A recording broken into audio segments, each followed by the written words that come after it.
starting off, you have 3 internationals out this week on international duty. How is that going to affect the team this week, the squad, and the starting 11 and the full 18?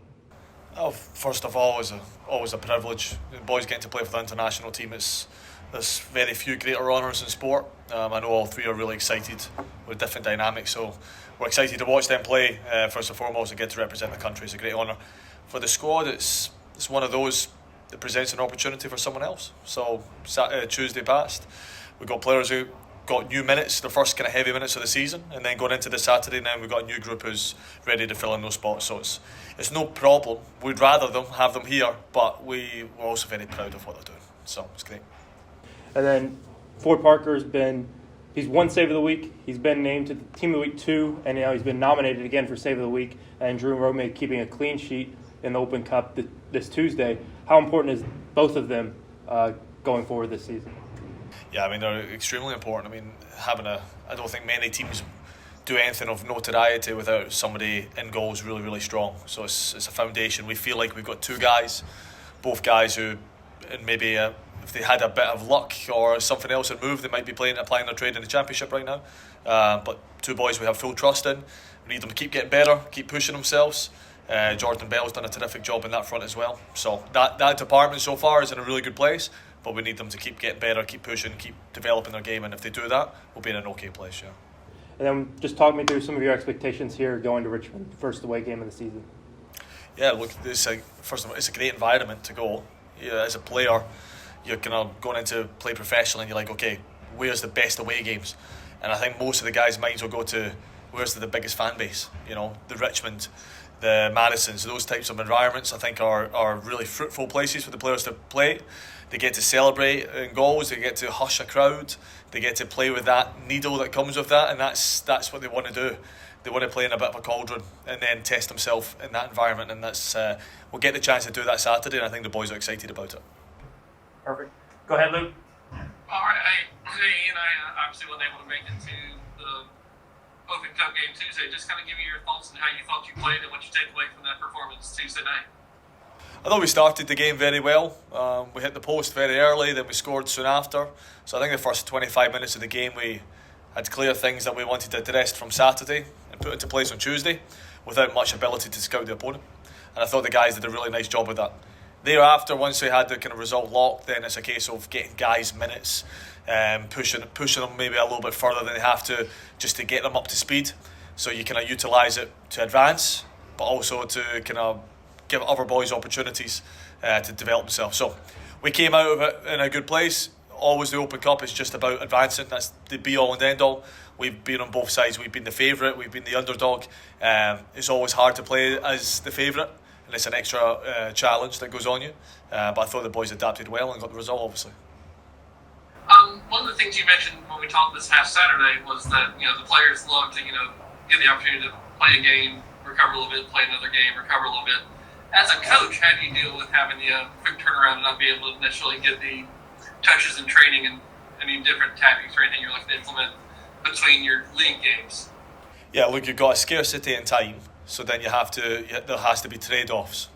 So you kind of have a hierarchy on what's the most important. X, Y, Z is the most important, and then you have to accept that in a normal week you'd maybe get to item number 4 and 5 and give it some time. You've got to decide, okay, what's our big ticket items, and make sure that the team are immersed in those details, or given that kind of tangible amount of information that they can take forward. So going into Tuesday, it's about giving them enough and make them successful to just play that match. And now, in the absence of a full week of training, it's about giving the boys the core details that they need to go and be successful and imprint their game onto Richmond. So we had today to do that in a kind of very light training session. We'll travel tomorrow. We'll do a lot of that from video. But these are pro players, and they understand that it's a privilege to play 3 games.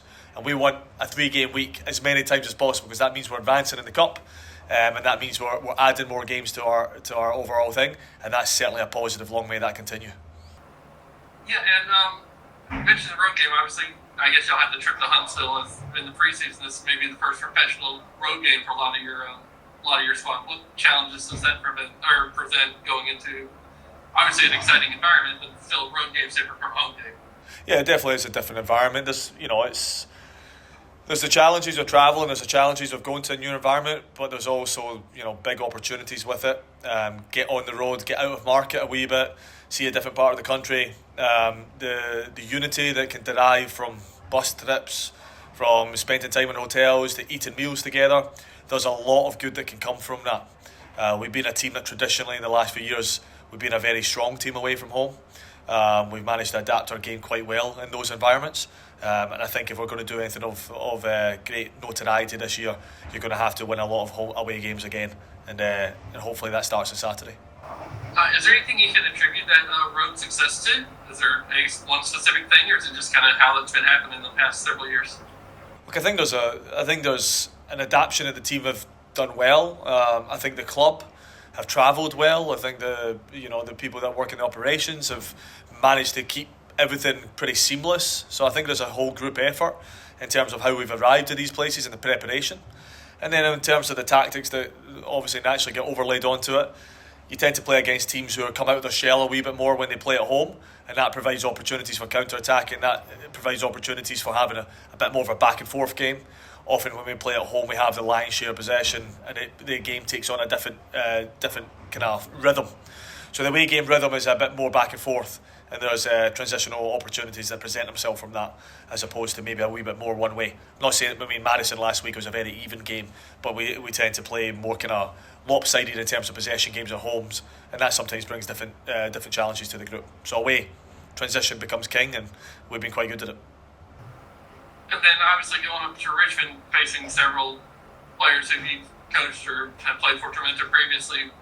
I know you've done that a couple times already, facing Chris Heckenberg and John Murphy, but this time you have like 3 or 4, maybe 5 guys who played for Tormenta now playing for Richmond. What is that experience like as a coach? Obviously you want to win, but what's it like seeing the guys you previously have coached play in new places and hopefully finding success not necessarily against y'all? Well, when you watch them from afar, in terms of a game that you're not playing in, the overwhelming feeling is every time they do a good action is pride. There are 4 boys that we're very proud to have worked with, 4 terrific lads. And credit to the staff at Richmond, because they've clearly went after certain types of characters, because we can speak firsthand about those 4 boys and they're top boys. So their obviously culture and environment is very good and benefits from it. When I watch them afar, I wish them all the best. When we play against them on any given Saturday, then I'm the same way as they will. I'll be able to put that aside quite quickly to make sure we just focus on the task in hand. We'll still treasure in any good moments they have in the game, but Saturday's about stopping them and having them have the worst performance they've ever had in their careers. But in every other facet, we support them wholeheartedly. And then, what have you seen from Richmond? What do you kind of expect from them to come out to do on Saturday when they face y'all? Really well organised team. One of the teams probably in the league that has the most positional discipline. I have a very clear identity against the ball and with the ball in terms of the areas and isolation moments that they're trying to create. So, they look the part, and the staff there year upon year build a good camaraderie, stick to their game model, are quite strident about how they play, which I've got a lot of respect for. And in the last couple of years, I think they've morphed from a team who's now with the CBA kicking in, they're maybe by virtue of the finances having to bleed in some younger players to make everything balance, and that's an exciting project for their staff to have young players in their squad. I think they're probably similar to us. They're not a terribly old team, and they have a blend of youth and older players. So I think those are nice characteristics, and certainly their game environment's terrific. Their fan base, the way the city corrals around them, that's a really, really cool thing to go and experience and kind of challenge yourself against. So we look forward to that for sure. And then what do you have to do technically to kind of get them out of that positional discipline to be able to attack them and create the opportunities you need to finish? Well, there's a challenge that comes with it, but there's a great opportunity that comes with it in terms of the team that we've tend to try to press. The reasons being, and we'll obviously stick to our staff, but we will certainly try to press them again, and we've had good success with that in the past. And come Saturday, we'll be quite aggressive against them higher up the park. So that provides an opportunity, but again, it's a cat and mouse game. You miss a press, you leave yourself a bit more vulnerable in open space. So there's risk and reward, but as a staff, we tend to go for the gamble route if we can, and it makes sense. So that'll be one of the challenges that it presents on Saturday. But I think if we enforce our game onto them that way, and then keep on developing our kind of positional play ourselves, and how many players we're getting on the opponent's back line and being dynamic, then we'll be successful. And I think from Saturday to Tuesday, we got better, and then this Saturday again, I expect the front five to operate in a much more dynamic way than they have necessarily the last couple of weeks. We look forward to that. And you mentioned getting better from Saturday to Tuesday. Just you played 3 games now in your regular season. Where do you feel like y'all are as far as where you expect you to be? Are you behind? Are you ahead? What are kind of your thoughts this early in the season as far as being able to implement what you're trying to do? Well, I think if you compared us directly against Madison and just that snapshot, my takeaway was Madison were a little bit more well versed in their identity, and just from that created a few more opportunities than we did from our identity. So I think we're still a little bit of a work in progress compared to directly with Madison, but we can adapt quickly, and there's not much time. We're not taking the map of, okay, we'll grow into the season. We've got to learn. We've got enough good heads in that locker room. We've got to learn quite quickly, and within the next game, in the next couple of weeks, our identity will grow and grow, and we have to come out of that first 4 or 5 games of the season locked on who we are and what we're doing. And we're on our way there. We're not fully there, but we've probably got to converge a little bit faster here, and we've had those conversations in-house this week.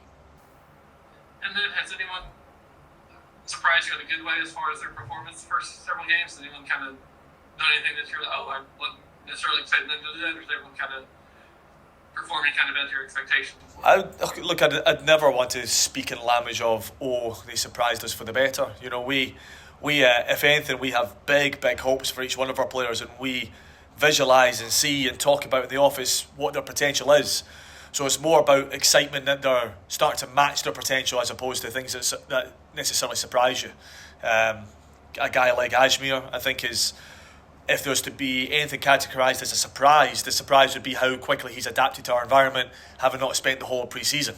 But the boy has big ability, has big potential, and is showing that with his goal contributions. But there's still other layers for him to go to. We have a vision for him that's still well beyond the way he's operating right now. But what's rewarding is that he's maybe matched that a little bit faster than other players might have. But it's not surprising what he's doing, it's just a surprise in the adaptation period. So that's a positive. And then we've got lots of other guys who are just getting themselves fit now. And we knew that. But the fitter those guys get, the closer they get to full match intensity, we'll be a far better team for it, and we look forward to it. I've asked you this every chance I get. How is the squad injury-wise, or any injuries that come up, any health issues that are going to affect the game Saturday? We're in a reasonably good place. I mean, I think both teams will have some aches and pains, and the build-up of minutes from a Saturday, Tuesday, Saturday for us, Saturday, Wednesday, Saturday for Richmond.